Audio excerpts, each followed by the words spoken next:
ఆదిలాబాద్ జిల్లా కేంద్రంలోని కృషి విజ్ఞాన కేంద్రంలో కిసాన్ మేళా కార్యక్రమం జరిగింది. ఈ సదస్సుకు హాజరైన పత్తి రైతులతో ముఖాముఖి సమావేశమయ్యారు శాస్త్రవేత్తలు.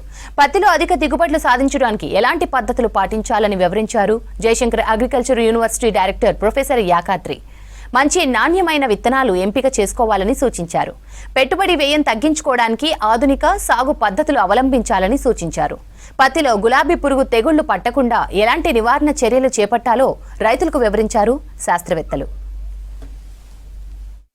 సదస్సు యొక్క ముఖ్య ఉద్దేశం ఏంటంటే మనము ప్రతి పంటలో అధిక దిగుబడులను సాధించాలి.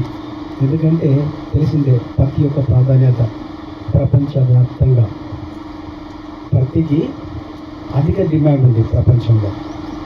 మరి ఏ దేశం అయితే బాగా ఉత్పత్తి సాధిస్తుందో ఆ దేశానికి బాగా విదేశీ మారక ద్రవ్యము లభిస్తుంది, భారతదేశము బాగుపడుతుంది.